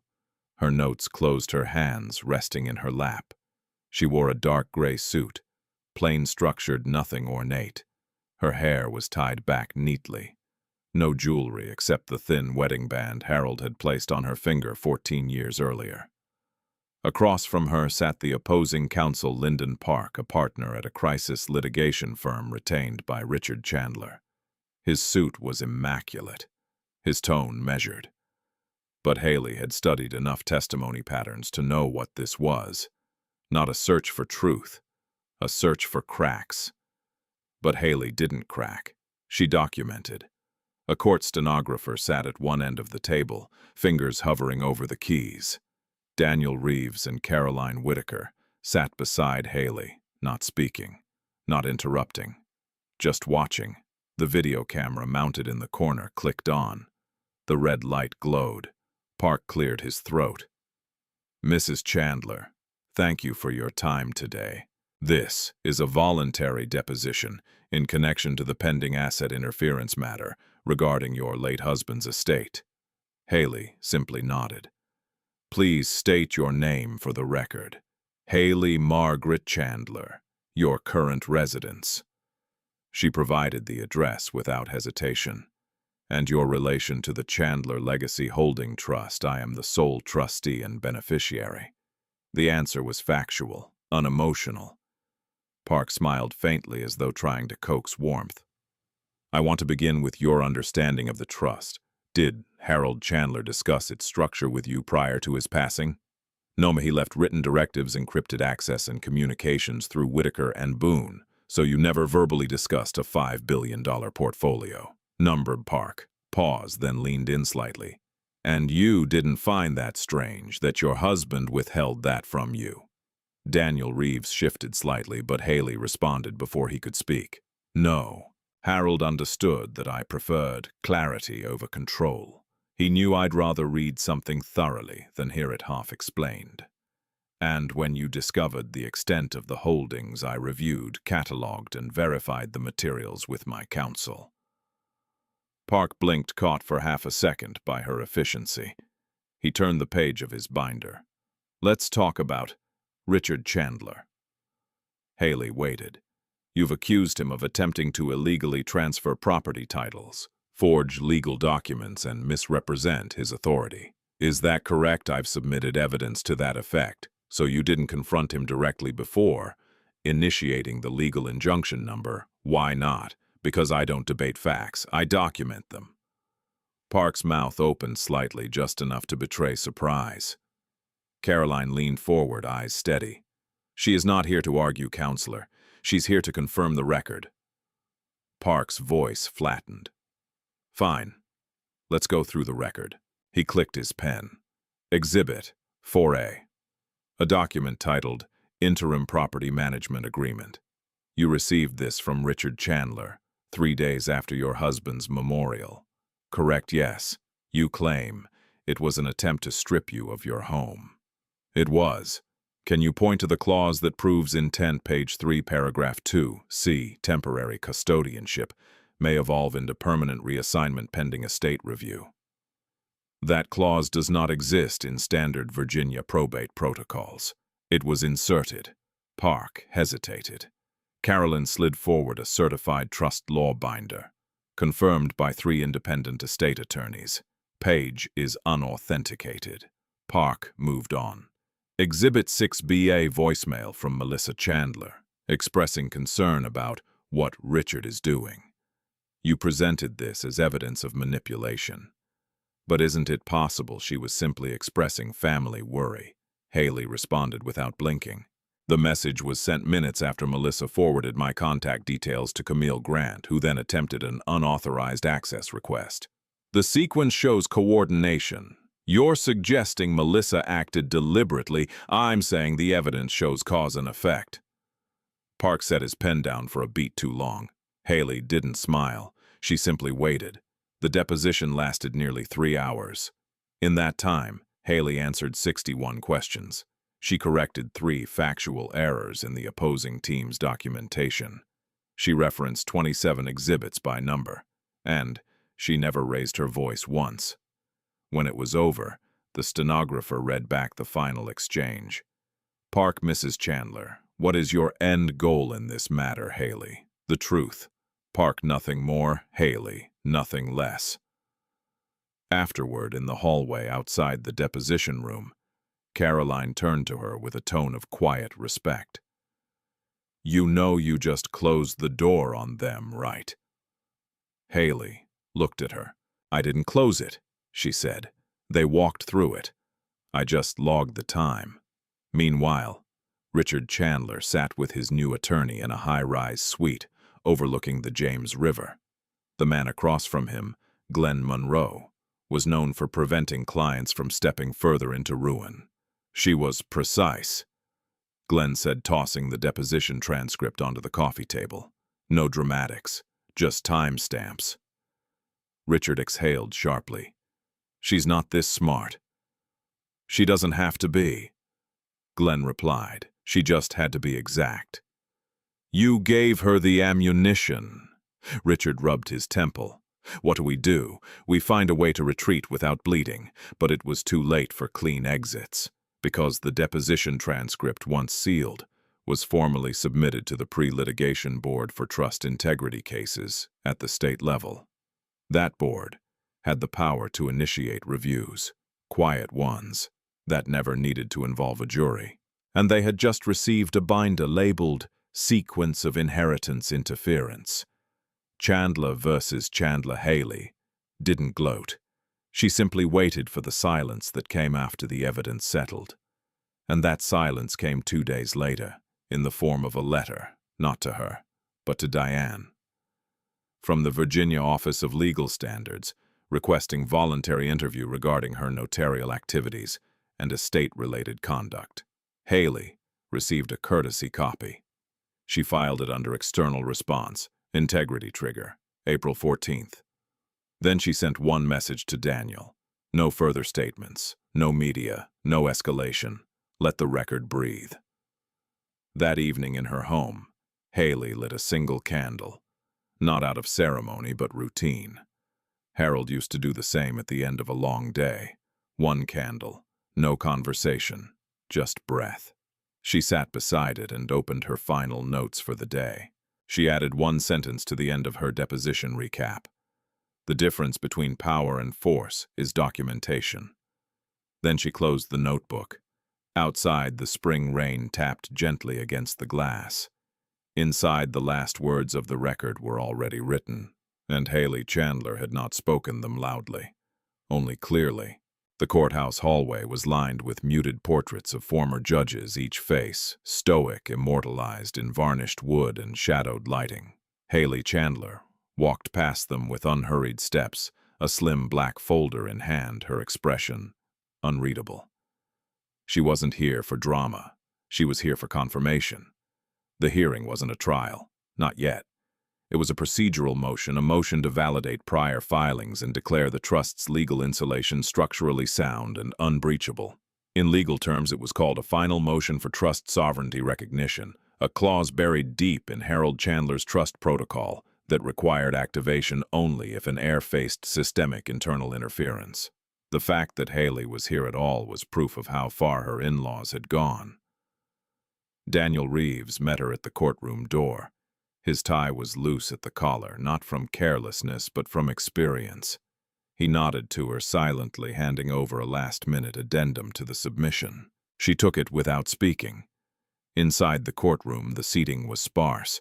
A few attendees in the gallery, legal clerks, silent observers, and off-duty paralegal who had helped scan discovery packets late into the night. No family. Not visibly. But Haley knew they were watching. She knew Richard Chandler's attorney had attempted to appear via remote motion, a request denied due to missed deadlines. Diane had not filed anything herself, but her silence had been replaced with increasingly desperate communications to third-party advisors, some of which now appeared in the case file as indirect pressure attempts. Camille Grant, by all accounts, had vanished from any traceable network. It no longer mattered. The judge, a woman named Evelyn Spence, entered promptly at 9 a.m. No gavel, no fuss, just the slow unfolding of paper and a nod for proceedings to begin. Daniel stood first, clear and firm.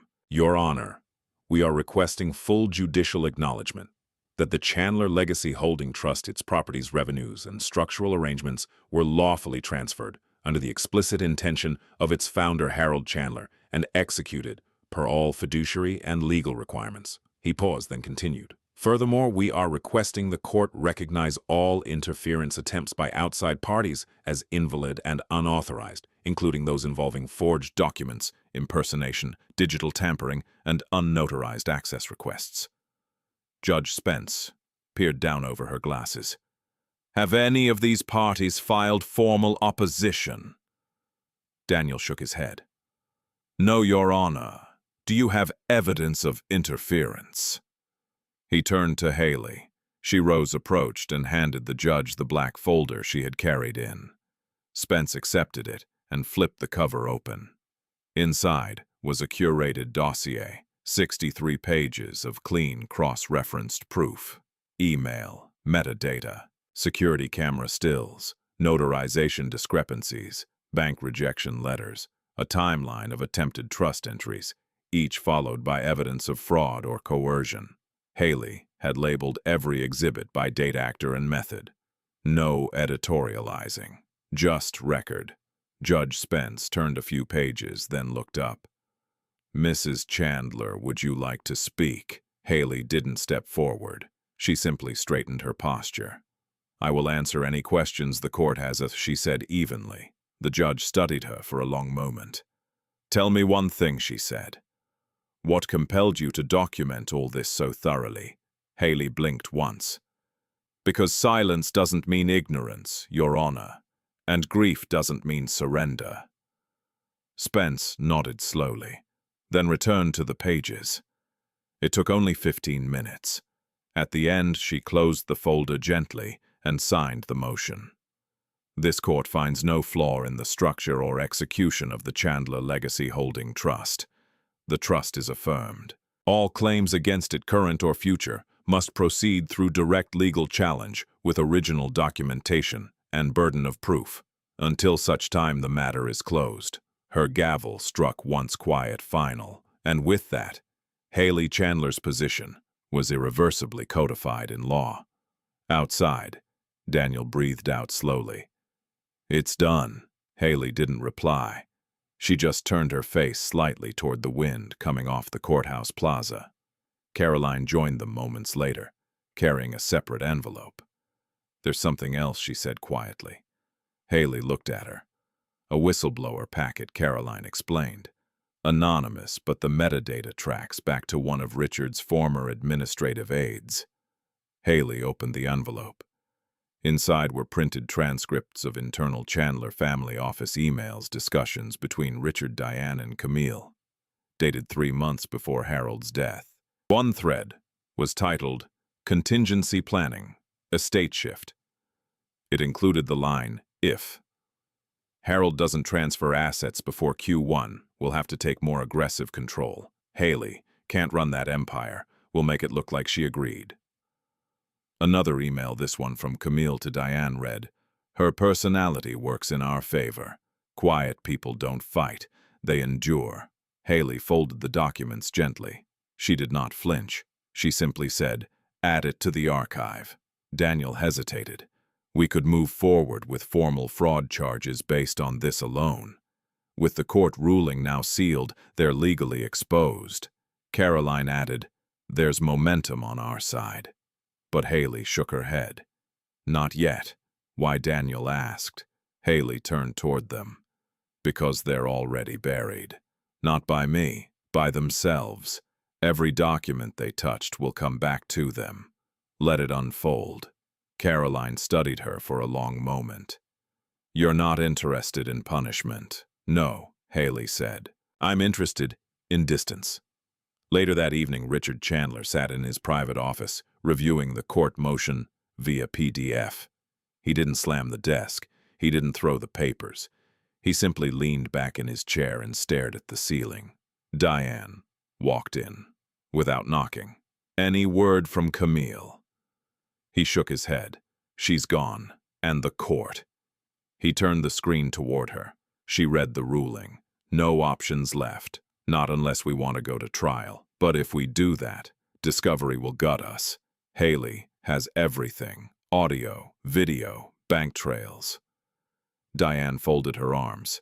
She won't let it go. No, Richard said bitterly. She'll just watch, while it burns. But Haley wasn't watching, not anymore.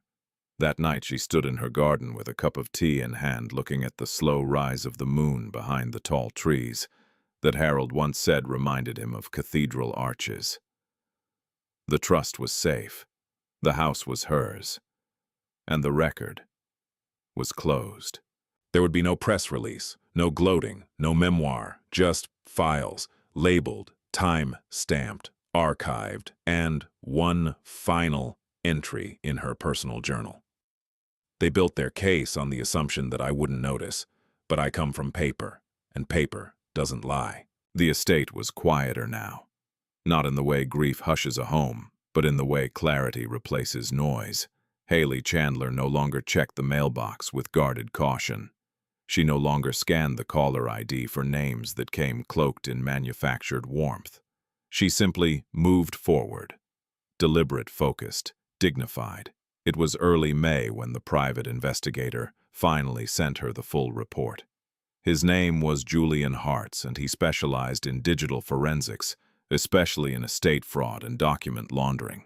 He had been working in the background for nearly 4 months, hired discreetly by Daniel with Haley's quiet approval. The subject of his investigation, Camille Grant. The report was thick, 119 pages. What it revealed was not surprising, but it was sobering. Camille had spent the last 2 years positioning herself near vulnerable estates' widows with inherited trusts, family-run businesses, transitioning to the next generation, real estate ventures spearheaded by grieving spouses, always offering to help, always under the guise of kindness. And in nearly every case she had left behind a trail of altered paperwork, encrypted files, and confused executors. In one instance, a woman named Allison Reed, whose husband had died of lymphoma in 2021, was pushed into signing over voting rights on her late husband's stake in a commercial development fund. The documentation had come recommended by a friend of the family, Camille. Julian's report included a sealed declaration from Allison herself. I didn't realize what I'd signed until the quarterly payout vanished. I confronted Camille, and she said, "It's just business." Then she blocked my number. Haley closed the folder gently. This wasn't just about what had happened to her.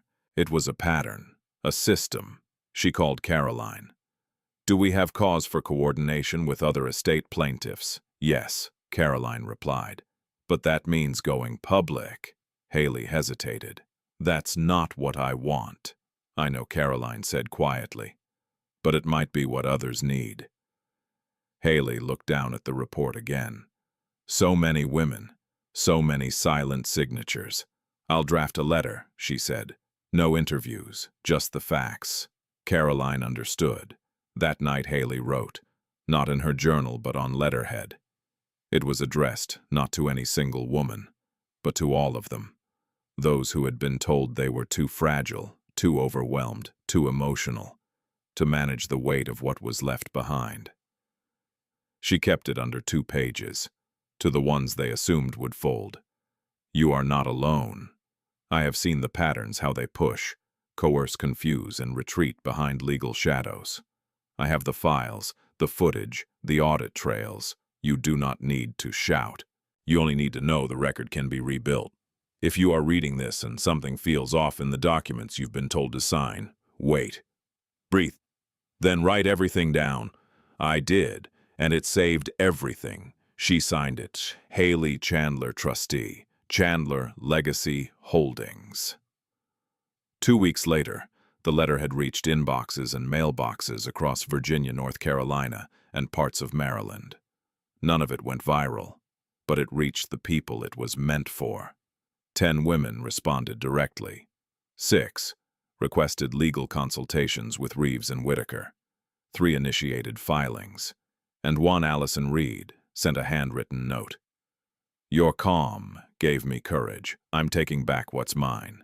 Haley read it in her garden, the same place where Harold once said, "This land always returns to itself." She placed the letter in a small wooden box marked Echoes. Meanwhile, Richard Chandler's world continued to collapse in increments. The legal firms he had leaned on began stepping away, citing reputational risk. His financial advisor froze all discretionary transactions after discovering forged timestamps on transfer requests, one of which had been submitted from Diane's home computer. And then, the final fracture.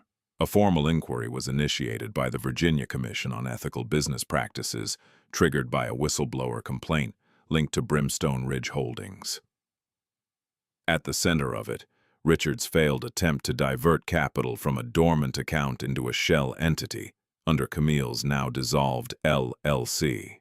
It was a paper trail, and it led straight back to him. Daniel called Haley with the update. She listened quietly, then asked, "What happens next?" Technically, they can settle quietly, but they'd have to admit fault to avoid escalation.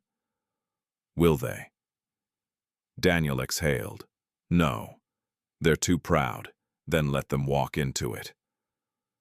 She went to visit Harold's grave the following morning, not out of ritual, but respect. The headstone was simple.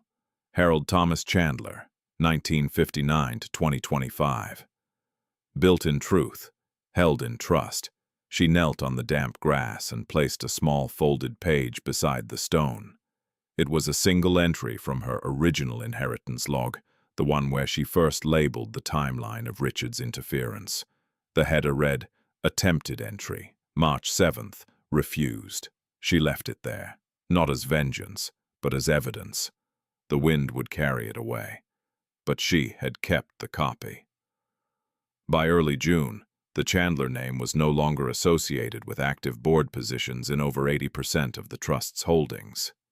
Haley had overseen a slow, precise reorganization, placing vetted managers, rebalancing liabilities, and restoring operations to the standards Harold once believed in. She made no announcements, she held no press conference, but every partner received the same brief memo: trust operations have been stabilized under original charter. No further external influence will be permitted. For questions, contact HC directly. Just initials, no title, no threat, just presence. On June 17th, a final envelope arrived at Haley's home. It had no stamp hand-delivered. Inside, a short letter unsigned. "I was wrong. About you. I thought you were manageable. But you watched everything, and you never said a word. You let the truth ruin us." Haley read it once. Then she lit a match, watched the flame rise, and turned back to her desk where the final entries of the trust stabilization summary waited to be signed. She lifted her pen, paused, and wrote. "Closure is not confrontation. It's structure." She underlined it once, filed the document, and closed the cabinet for good. The office was almost empty now, not out of neglect but intention. Shelves once lined with unopened files and untouched legal manuals had been cleared. Drawers no longer groaned with hidden correspondence or crisis contingency plans. The war room Daniel Reeves once called the nerve center had been converted into a minimalist space. Just a desk, a locked cabinet, and a single whiteboard that now read in neat capital letters, "All known variables have been accounted for." Haley Chandler stood near the window, sipping lukewarm coffee. It was nearly dusk, and the amber light cast a long shadow across the floor. From her perch, she could see the building that once held the secondary legal office Harold had commissioned for the trust's future, unused during his lifetime, unvisited even after his death, until now, because tonight it would be transferred into full operational status, under a new name, Maris and Chandler Fiduciary Oversight and Protective Services. The name Maris wasn't from her family. It wasn't her maiden name. It was the middle name of the first woman who responded to her letter, the one who had written, "Your calm gave me courage." Haley hadn't asked for permission. She didn't need to. The name itself was the point, proof that even silence has lineage. By late evening, Daniel and Caroline arrived to review the final schedule of transitions. Both attorneys were dressed down, no ties, no folders, just weary satisfaction. Caroline set a small box on the desk. "What's this?" Haley asked. "A record," she replied. "The final one."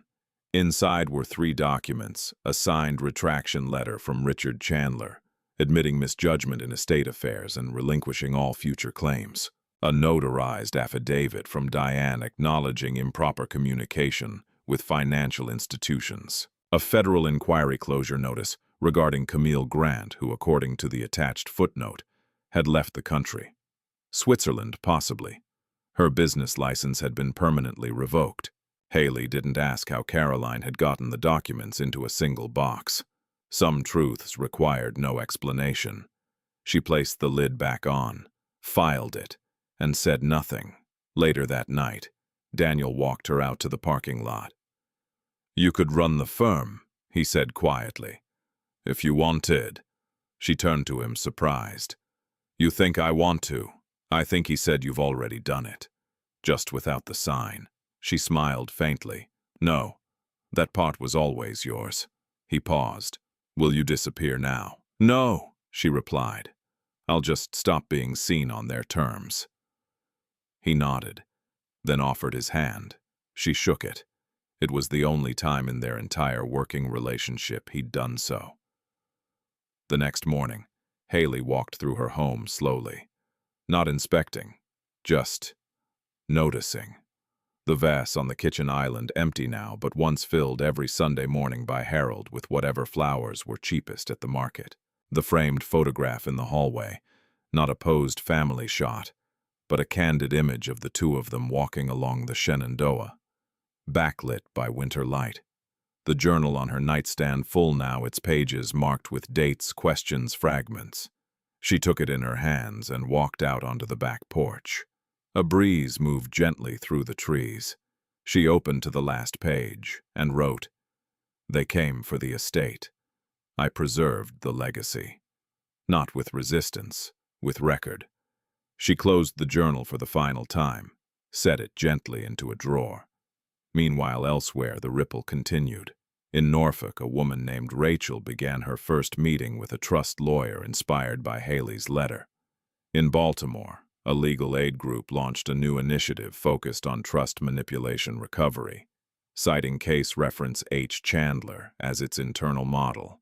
And in Fairfax, a young paralegal submitted her thesis on fiduciary abuse, anchored by one sentence from a court filing that read, "She never retaliated. She just recorded." By the end of the summer, the Chandler Trust had been restructured fully into a protective family archive, no longer vulnerable to outside claimants. Properties stabilized, accounts restored, interference neutralized, and no lawsuit ever filed beyond what was necessary.